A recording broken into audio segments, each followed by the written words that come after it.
जो हम सब की जिंदगी के लिए बेहद जरूरी है। तेरे कलाम को सुने और समझें और अपने दिल में जगा दें और हमेशा की जिंदगी पाएं जो तो अपने बच्चों को देना चाहता है। आसमानी बाप तेरा शुक्र अदा करते हैं आज के पाक दिन के लिए, मुकद्दस दिन के लिए जो पूरी दुनिया में इस मुकद्दस दिन में तेरी इबादत करते हैं। आसमानी बाप तो हर एक को अपनी हुजूरी में याद फरमा और आसमानी बाप पूरे पाकिस्तान के लिए दुआ करते हैं, पाकिस्तान के हुक्मरानों के लिए। आसमानी बाप तो पाकिस्तान में अमन और सलामती की फजा को बहाल रख ताकि मुल्क को सही सलामत चला, कोई अबलीसी हुकूमत मुदाखलत करने ना पाए, बल्कि तेरे फरिश्ते हम सब की मदद और रहनुमाई करते रहें। आसमानी बाप तेरा शुक्र अदा करते हैं, मिन्नत करते हैं आसमानी बाप बेवों, यतीमों, पागलों, बीमारों, लाचारों, बेकस बेसर लोगों का सहारा बन, उनकी जिंदगी अपने अलाही खजाना से पूरा कर के मुताज ना हो। आसमानी बाप तेरा शुक्र अदा करते हैं, मिन्नत करते हैं खास करके इस जमात के लिए। आसमानी बाप जिस वक्त तेरे गला में जमा है, आसमानी बाप तो अपने बच्चों के दिल और दिमाग को खोल और पाक और साफ कर। आसमानी बाप तेरा रूह कुद्दस काम करे और तेरे लोगों तक वो कलाम पहुंचाए जो हम सब की जिंदगी के लिए बेहद जरूरी है। तेरे कलाम को सुने, समझे और अपने दिल में जगा दें और हमेशा की जिंदगी पाएं जो तो अपने बच्चों को देना चाहता है। आसमानी बाप तेरा शुक्र अदा करते हैं, वो दरखास्तें भी सुन जो तेरे बच्चों ने तेरे खादम को दे रखी हैं। आसमानी बाप जिनके पास औलाद नहीं उनको औलाद जैसी नेमत अता फरमा, जो बेरोजगार हैं उनको रोजगार अता फरमा, जो बीमार हैं उनको तंदुरुस्ती सेहत अता फरमा, जो मुसीबत ज़दा है उन्हें मुसीबत में से निकाल। अपना कुदरत, शफकत और रहमत वाला हाथ अपने बच्चों पर रख और हर एक को बड़ी बरकत दे। आसमानी बाप हमेशा तेरी शुक्रगुजारी करें और तेरे नाम की तामजीद करें। आसमानी बाप हम तेरा शुक्र अदा करते हैं आज मुल्क पाकिस्तान के लिए, जितने भी पाकिस्तान में इबादत गांव में शरीक हैं। आसमानी बाप तो एक एक की मदद कर, अबलीस की सारी कुफ्तों को बांध दे, कहीं गुमराह ना करे, बल्कि आसमानी बाप अपने फरिश्तों का पहरा लगा और आसमानी बाप हर कोई तेरी इबादत करे, तेरी शुक्रगुजारी करे और तेरे नाम की तामजीद करे। आसमानी बाप तेरा शुक्र अदा करते हैं, वो दुआएं भी सुन जो तेरे खादम हमारे प्यारे चीफ अपोस्टल और डिस्ट्रिक्ट अपोस्टल और अपोस्टल साहिबान दिन रात करते रहते हैं। आसमानी बाप उनकी दुआएं हमारी दुआएं मिलकर तेरे हुजूर में मौसूल साबित हों। आसमानी बाप हम तेरा शुक्र अदा करते हैं उन लोगों के लिए जो इस दुनिया से पहले रुखसत हो चुके हैं। आसमानी बाप उनको अब्दियत में जगह अता फरमा, वो मीठी नींद सो सकें और जलाली क़यामत की शानदार सुबह तक आराम से पड़े रहें और जब तेरा बेटा यीशु आए और उसे इस्तकबाल करने दे लायक पाए जाएं। आसमानी बाप वक्त को घटा अपने बेटे यीशु को दुनिया में भेज ताकि अज़ाब से दुनिया से हम छुटकारा पाएं और तेरे अपनी राम में दाखिल हो सकें। आसमानी बाप ये सब कुछ मांगते हैं तेरे प्यारे बेटे अपने खुदावंद यीशु मसीह के वसीला से, आमीन।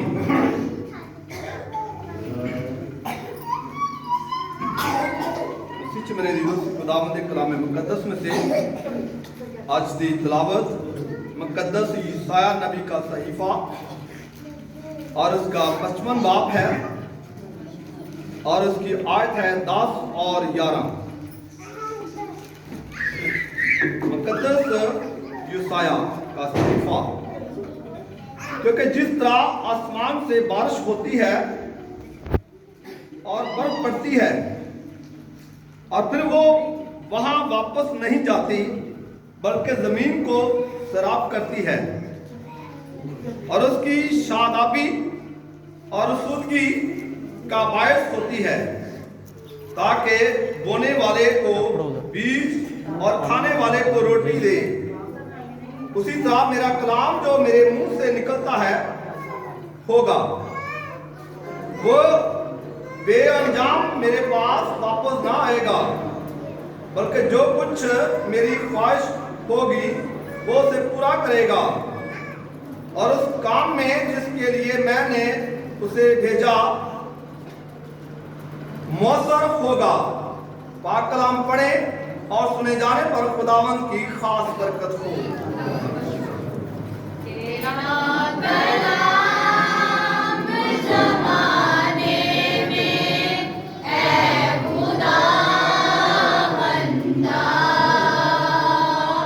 तेरा कलाम ज़माने में है खुदावंदा, असर दिखा के रहा जिस भी रूप में आया,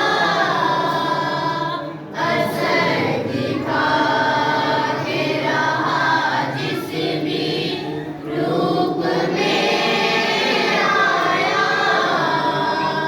तेरा कलाम ज़माने में है खुदावंदा। बैठिए सलामती के साथ।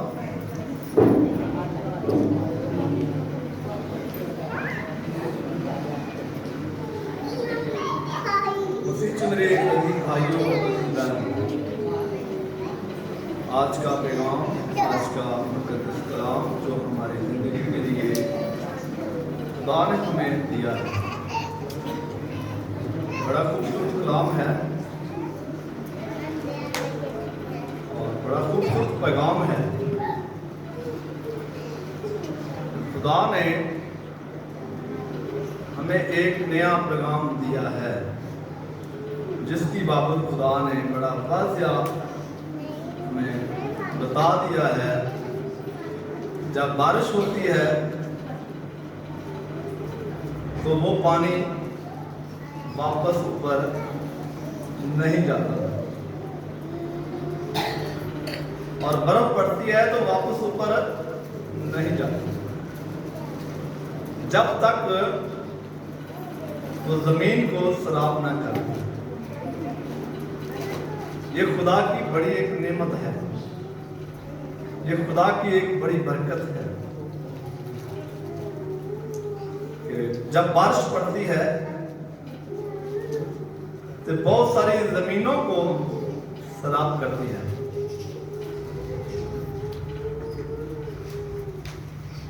वो जमीनें जो बिखेरी होती हैं, जिस पर पानी नहीं आता, जब बारिश पड़ती है तो फिर उसमें से सब्ज घास निकलती है और फिर दरख्त आसूदा होते हैं और फिर फलदार सब्जियां आसूदा होती हैं, जिसकी खुराक हम खाते हैं। और जो बीज जमीन पर बोया जाता है वो आसूदा होता है और फिर वो पकता है, फिर हम खाते हैं। इसका मतलब है कि वो जब बारिश पड़ती है तो वो बेअसूदा नहीं बल्कि खुदा की तरफ से एक नेमत है और उस बारिश के वसीला से फसल पकती है और फिर वो खाते हैं वो रोटी और वो बर्फ के औले, वो भी बेअसूदा नहीं है। वो औस जब खुदा ने जमीन पर भेजी तो बनी इस्राएल ने उस औस के औले बनाकर, आटे के पेड़े बनाकर वो रोटी खाई।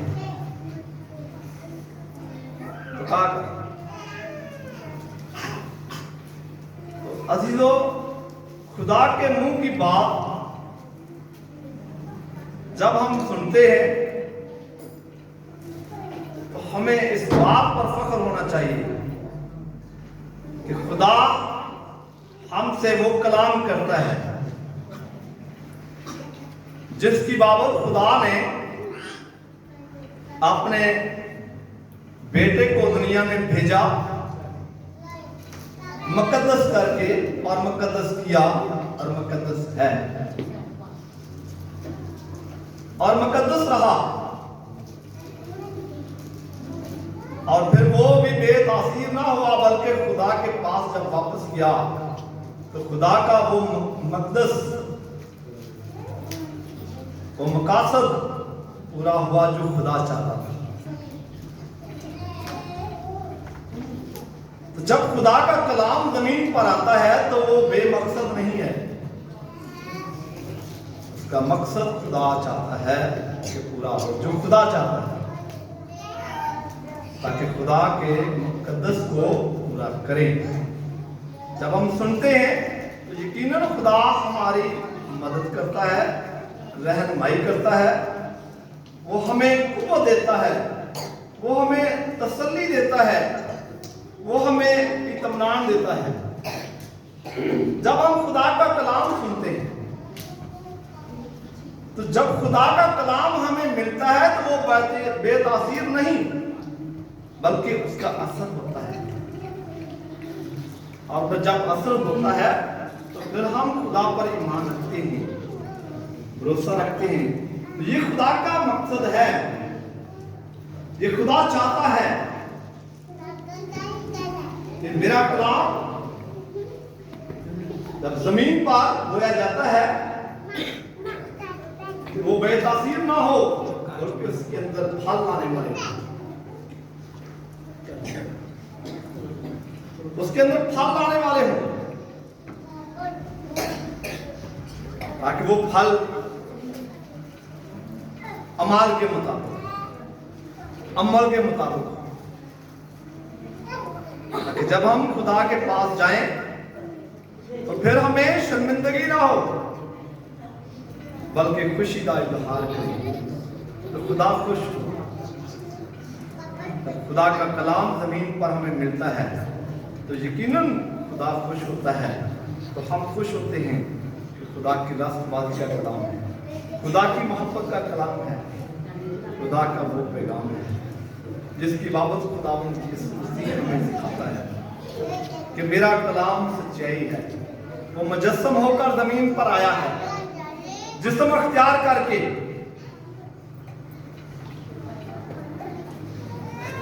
तो अजीजों, हम इस बात पर गौर करें कि खुदावंद यीशु मसीह जमीन पर कलाम मुकद्दस बनकर आया,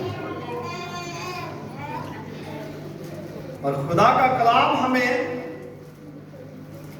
वो निजात का रास्ता दिखाता है जिसकी बाबत खुदावंद यीशु मसीह ने हमें सिखाया। तो अजीजों, आए हम इस बात पर गौर करें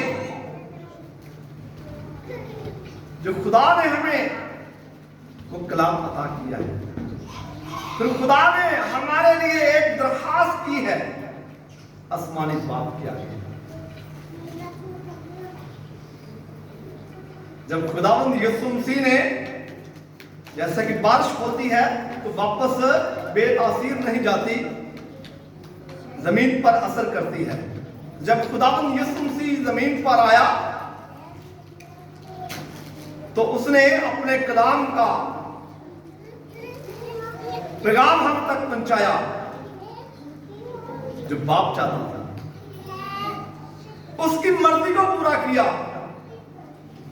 जो आसमानी बाप चाहता था, उसके हुक्मों पर अमल किया जो आसमानी बाप चाहता था, उसके कवानीन को माना। तो फिर आसमानी बाप के पास जाकर उसने दरखास्त की, जमीन पर रहकर उसने दरखास्त की, कहा गया है बाप, जिस तरह तूने मुझे जमीन पर भेजा है और मैं भी उसी तरह उन्हें भेजता हूं कि अपने रसूलों को, अपने शिगिर्दों, जैसा कि तूने मुझे मुकद्दस किया मैं उसे मुकद्दस करता हूं, अपने रसूलों को मुकद्दस किया। जैसा कि तूने मुझे ताकत दी मैंने उसे ताकत दी ताकि वो रूहुल कुद्दस पाए। तो अजीजों, हम इस बात पर गौर करें, खुदा हमें भी रूहुल कुद्दस देना चाहता है। हम भी उसके बेटे और बेटियां हैं, हम भी खुदावंद यीशु मसीह के शागिर्द हैं। फिर उसने दरखास्त की, ऐ बाप मैं उन्हीं के लिए नहीं बल्कि उनके लिए भी दरखास्त करता हूं जो उनके कलाम के वसीला से जो कलाम वो करते हैं, जो कलाम वो पहुंचाते हैं, जो तेरा कलाम लोगों तक पहुंचाते हैं। मैं उनके लिए भी दरखास्त करता हूं जो वो कलाम सुनकर ईमान लाए हैं, ताकि दुनिया जाने वो मुझ पर ईमान लाए, वो तुझ पर ईमान लाए, बाप और बेटे रूह कुद्दुस पर ईमान लाए। अजीजों, हम इस बात पर गौर करें, ये सच्चाई का कलाम है। सच्चाई हमें आजाद करेगी, सच्चाई हमें गुनाहों से निजात देगी। जब हम सच्चाई की राह पर चलेंगे तो निजात पाएंगे। अजीजों, हम इस बात पर गौर करें, सच्चाई का कलाम जो है अब्दियत का कलाम है, हमेशा की जिंदगी का कलाम है। हमें चाहिए इस पर गौर करना, भरोसा रखना, ईमान लाना, ताकि हम खुदा के कलाम मुकद्दस में से सुने, समझें और हमेशा की जिंदगी जो खुदावंद यीशु में देना चाहता है, हम इस बात पर गौर करें जो खुदा ने हमें अता किया है। मुकद्दस यूहन्ना रसूल की इंजील और उसका 17वां बाब है और उसकी 16वीं आयत से 20 आयत तक पढ़ेंगे। दूसरी तिलावत है मुकद्दस यूहन्ना रसूल की इंजील में से। जिस तरह मैं दुनिया का नहीं वो भी दुनिया के नहीं, उन्हें सच्चाई के वसीला से मुकद्दस कर। तेरा कलाम सच्चाई है। जिस तरह तूने मुझे दुनिया में भेजा उसी तरह मैंने भी उन्हें दुनिया में भेजा और उनकी खातिर मैं अपने आप को मुकद्दस करता हूं ताकि वो भी सच्चाई के वसीला से मुकद्दस किए जाएं। मैं सिर्फ उन्हीं के लिए दरखास्त नहीं करता बल्कि उनके लिए भी जो उनके कलाम के वसीला से मुझ पर ईमान लाएंगे। मैं उनके लिए भी दरखास्त करता हूं जो कलाम के वसीला से ईमान लाएंगे। आज का कलाम जो खुदा ने हमें दिया और मैंने आप तक पहुंचा दिया, हमारा ईमान है कि खुदावंद यीशु मसीह हमारे लिए भी आसमानी बाप के आगे दरखास्त करता है ताकि सच्चाई के वसीला से मुकद्दस किए जाएं। तो फिर सच्चाई हमें आजाद करेगी गुनाहों से, उस अजाब से, मुसीबत से, परेशानी से, दुख से और बीमारी से आजाद करें। अजीजों, हम इस बात पर गौर करें कि खुदा ने हमारे लिए सच्चाई का पैगाम दिया है। तो फिर खुदावंद के कलाम मुकद्दस में से वो कलाम बेतासीर नहीं होता। खुदा का मकसद पूरा करने के लिए दुनिया में आया है। जब खुदा का मकसद पूरा होगा तो वापस दुनिया से आसमान पर जाएगा। खुदा का मकसद है कि कोई भी जान हलाक ना हो, बल्कि जो कोई मुझ पर ईमान लाए हलाक ना होगा बल्कि हमेशा की। अजीजों, खुदावंद किसी की हलाकत नहीं चाहता। जो कलाम हमें मिलता है वो हमारी जिंदगी के लिए है। जो कलाम हम सुनते हैं वो हमारी जिंदगी के लिए है। जो कलाम हम पढ़ते हैं, सुनते हैं, उस पर अमल करते हैं, वो हमारी निजात के लिए है। निजात के लिए, ताकि हमेशा की निजात जो खुदा हमें देना चाहता है उसके लिए है। तो इस बात पर हम गौर करते हैं। तो खुदा ने वादा फरमाया, जिस तरह तूने मुझे दुनिया में भेजा उसी तरह मैंने भी उन्हें दुनिया में भेजा, उन्हें दुनिया में भेजा। मुकद्दस यूहन्ना रसूल की इंजील का 20वां बाब है और उसकी 26वीं आयत में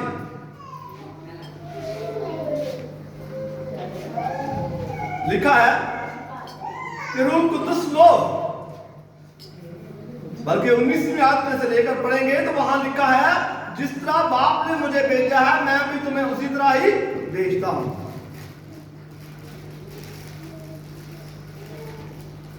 तो अजीजों, हम इस बात पर गौर करें, हम अपने पेशवों के फर्मा बरदार हैं,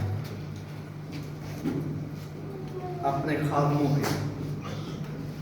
वो डीकन है, वो प्रेस्ट है, वो अपोस्टल है, बिशप है, एल्डर है, हम उसके ताबेदार हैं, क्योंकि वो हमें खुदा की सच्चाई की बातें बताता है, खुदा की सच्ची राह दिखाता है और खुदा की रास्तबाजी की राह दिखाता है। वो हमें नेक निश्चित की राह दिखाता है, वो हमें प्रस्तुत की राह दिखाता है, हमत की राह दिखाता है कि हमत किस तरह करनी है, प्रस्तुत किस तरह करनी है। हम उस पर यकीन करें कि वो आम नहीं है, वो चुने गए हैं, वो मुकद्दस किए गए हैं।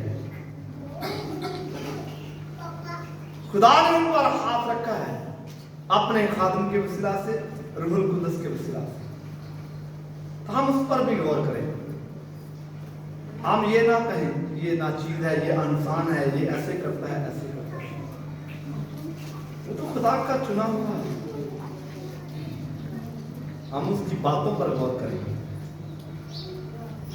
जब खुदा का खादम हमें अच्छी राह, अच्छी राय देता है तो यकीनन खुदा खुश होता है। तो खुदा वही बात याद दिलाता है जिसकी बाबत उसने फरमाया है कि इन्हें भी मुकद्दस कर, सच्चाई के वसीला से मुकद्दस कर। तूने मुझे भेजा, मुकद्दस किया, मैं मुकद्दस हूं और इन्हें भी मुकद्दस कर,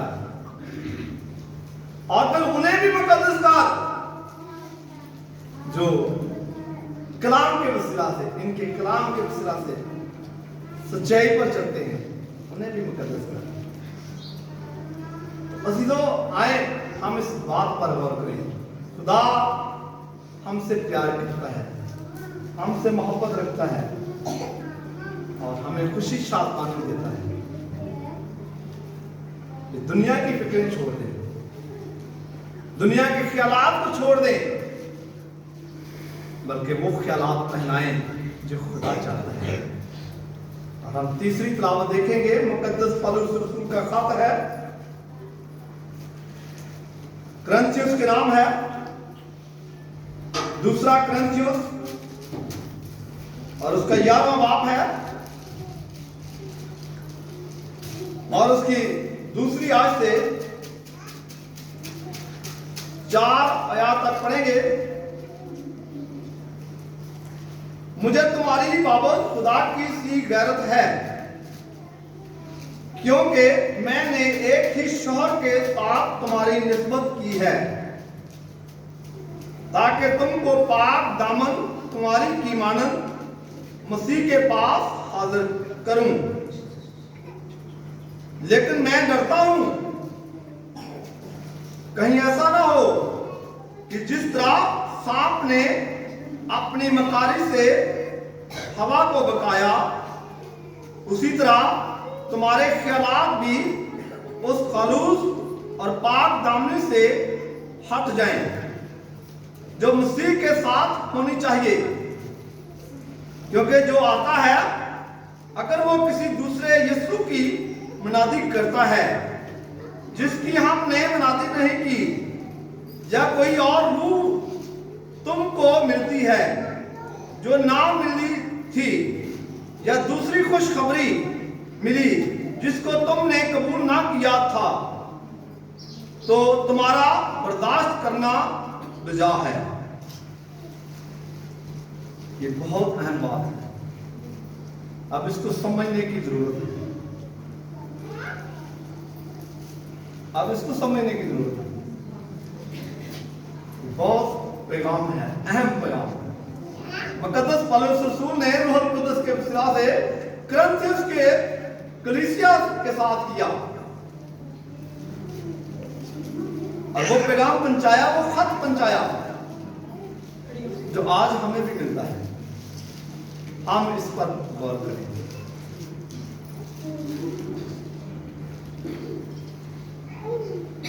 क्या फरमाता है? मुझे तुम्हारी बाबत खुदा की सी गैरत है, क्योंकि मैंने तुम्हें एक ही शौहर के साथ जिंदगी बसर करने का अहद दिया है।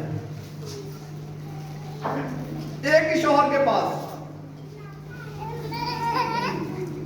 हम इस पर गौर करें। और फिर उसने कहा मैं डरता भी हूं, कहीं ऐसा ना हो कि सांप ने अपनी मकारी से हवा को बकाया था। मैं ये भी डरता हूं कि कहीं तुम्हें भी ना बका दे, कहीं तुम्हें भी बर्बाद ना कर दे। और इस बात पर गौर करें। और फिर ये भी डरता हूं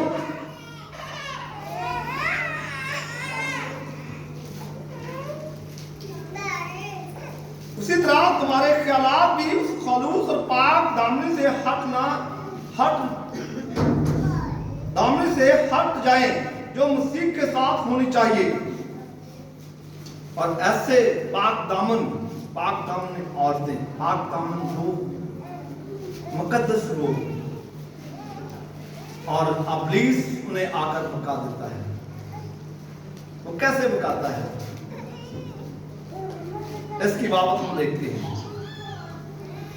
एक ही शौहर के साथ, और एक ही बाप है, और एक ही यीशु है, और एक ही रूह है, जिसकी बाबत हमें सिखाया गया है।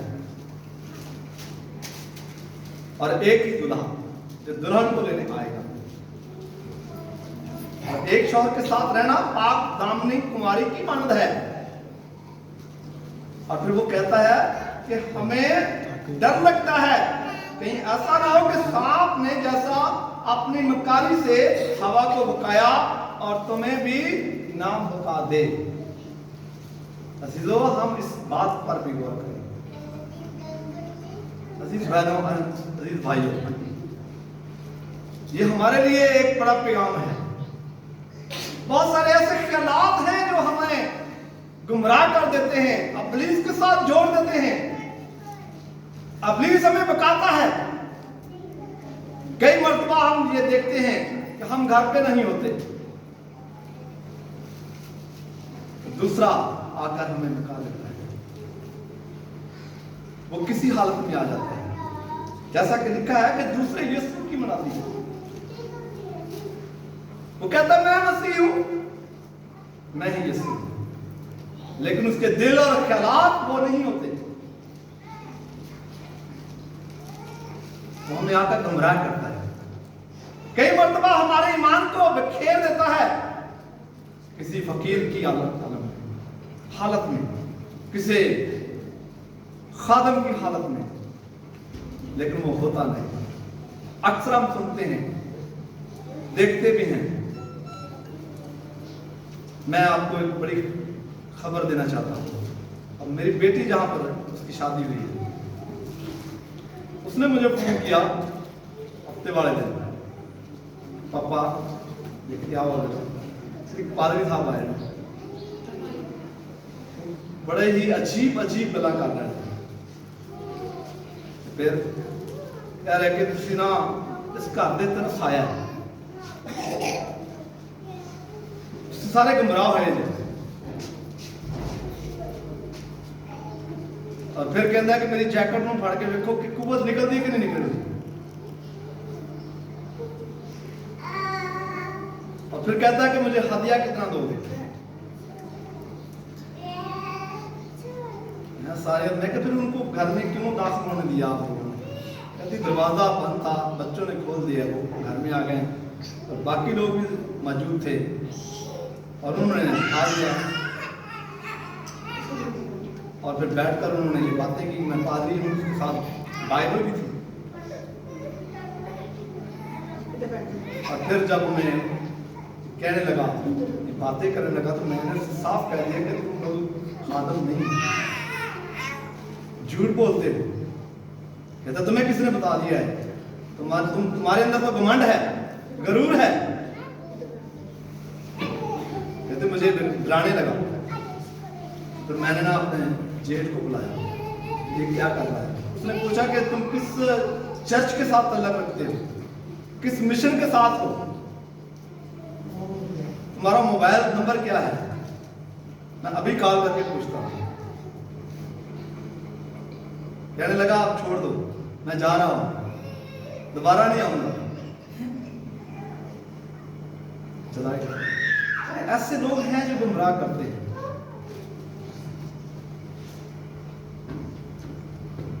तेरे घर ते आ गया, तेरे घर ते आ गया। जिस तरह अक्सर साढ़े खुदा दे खादम जिकन शौकत साहब एक गल की वजाहत भी कर देंगे ना, और एक गीत भी गा देंगे ने।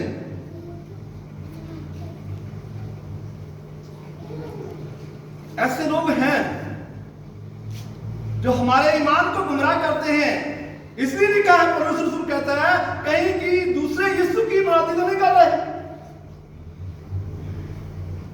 नाम यीशु का लेकर तो अपने मतलब के काम करना। और ऐसे भी हैं जो गुमराह कर देते हैं ईमान से, हमारे ईमान को तोड़ देते हैं। जैसा कि आपने इस कलीसिया में भी एक वाक्या देखा था, एक कलीसिया में भी ऐसा वाक्या हुआ है कि खादम कसम देगा थे फिर यदि ना चलांगे नहीं तो नहीं है। जो ऐसे ना कसम दे बारे कि अभी ऐसी कसम नहीं दे सकते, तो उन्होंने कहा ऐसी तरह काम नहीं करना, अभी थोड़े चर्च नहीं आना।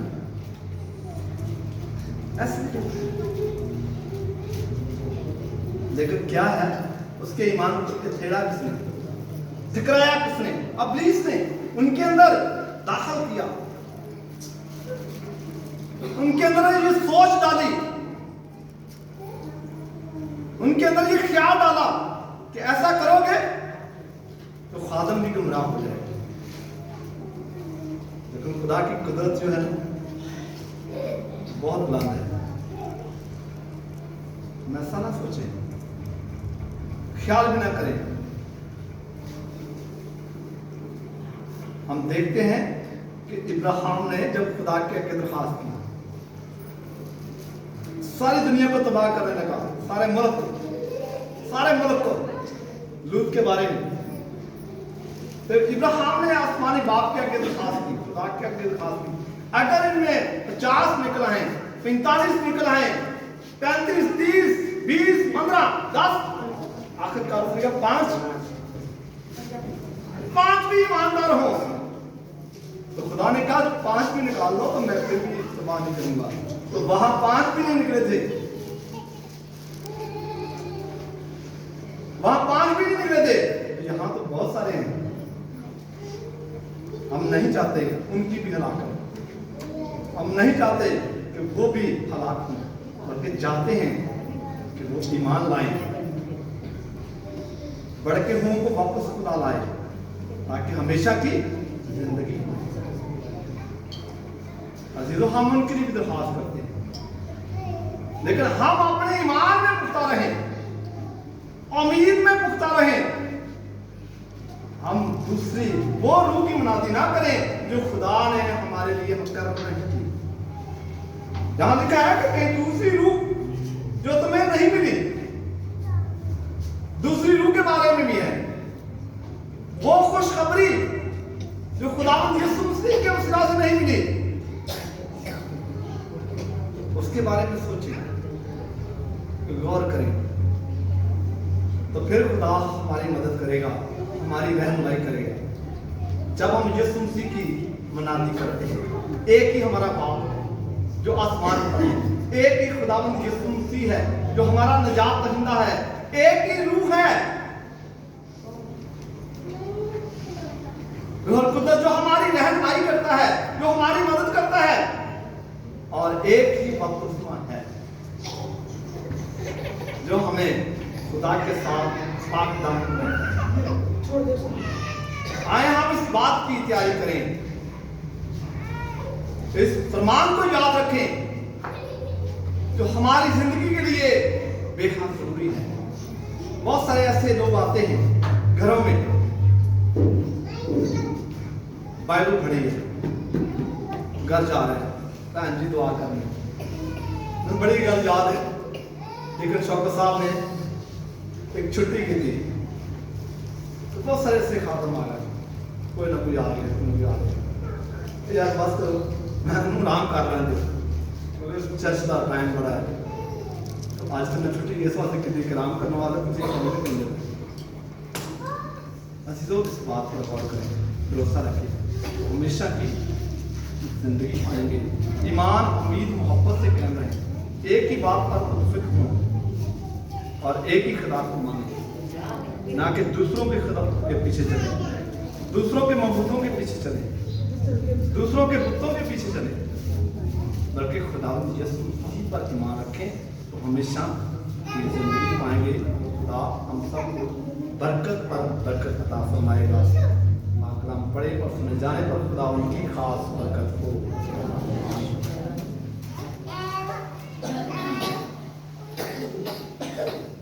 देश बदला क्या हुआ, दिल का बदलना चाहिए।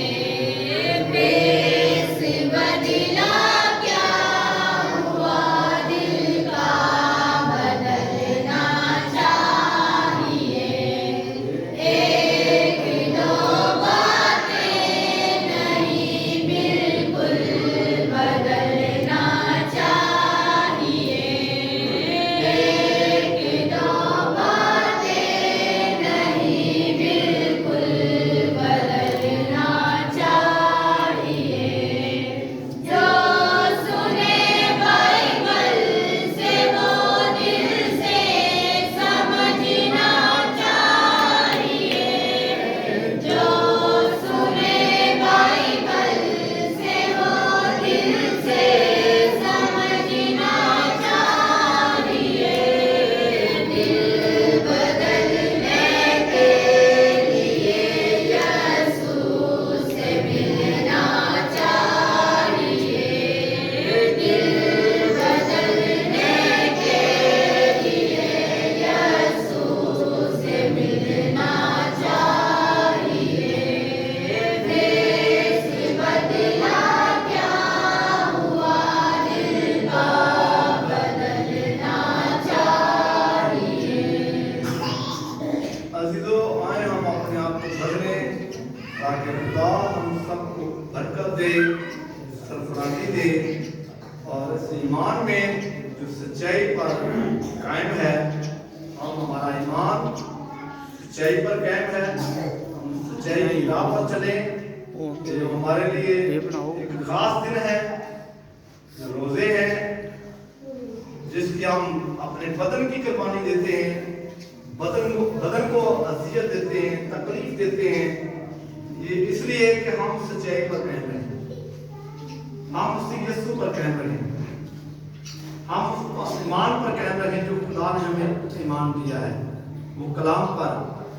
और ये जो आज का कलाम हमें मिला है, हम चाहते हैं कि खुदा के पास जब जाएं तो ये हमारे लिए मुमकिन हो कि हम अपनी जिंदगी हासिल करें जो खुदा हमें देना चाहता है। आए तौबा करें, एक दूसरे को माफ करें, ताकि हम उसी के बदन और खून में शिरकत करें, ताकि यीशु मसीह हम सब में शिरकत करे और हम हमेशा की जिंदगी पाएं। आए तौबा करें और तौबा का उम्मीद करें। ओ धन्य जिससे बचे गए सब गुनाह, से ढके गए सारे ओगन सदा। ओ धन्य जिससे बचे गए सब गुनाह,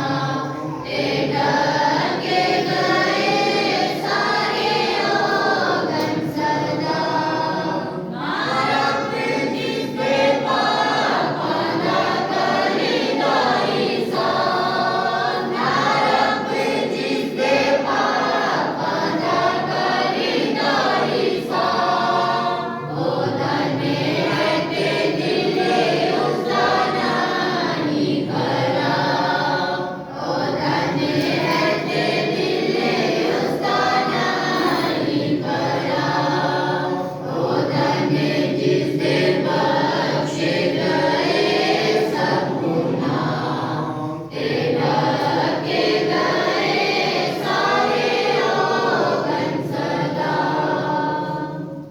अज़ीज़ों, हम सब खड़े होंगे और खुदावंद की सफाई पर है। तेरा नाम पाक माना जाए, तेरी बादशाही आए, तेरी मर्जी जैसी आसमान पर पूरी होती है जमीन पर भी हो। हमारी रोज की रोटी आज हमें दे, और जिस तरह हमने अपने कर्जदारों को माफ किया है, तू भी हमारे कर्ज हमें माफ कर, और हमें आज़माइश में न ला, बल्कि बुराई से बचा, क्योंकि बादशाही और कुदरत और जलाल हमेशा तेरे ही हैं। आमीन।